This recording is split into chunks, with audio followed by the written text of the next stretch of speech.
Ça va mal, très mal pour François Hollande. Revoilà ce matin, monsieur 3%. C'est le surnom qu'on lui avait donné avant la primaire socialiste de 2012. À la question qui souhaiteriez-vous comme candidat socialiste à la présidentielle de 2017 ? Regardez, seuls 3% des Français répondent François Hollande. Manuel Valls est bien loin devant, 26%. Résultat d'un sondage à lire dans le Figaro Magazine.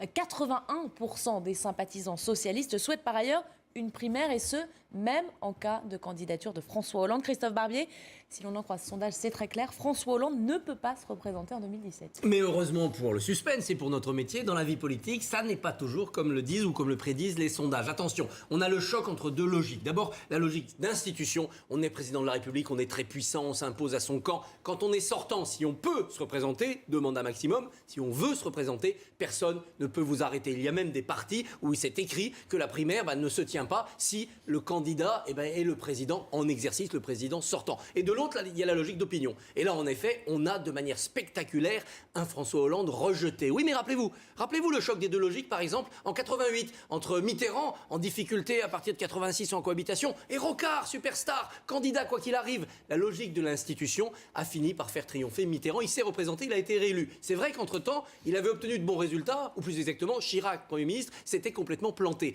Donc il faut pour François Hollande, pour que la logique de l'institution s'impose, il lui faut des résultats. Pas tout de suite, c'est pas la peine.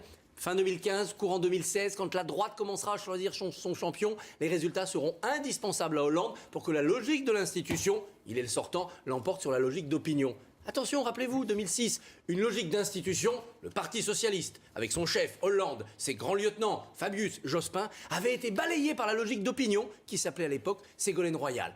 Mais une logique de parti et une logique de 5e République, c'est pas tout à fait pareil. François Hollande a encore une armure bien fêlée quand même.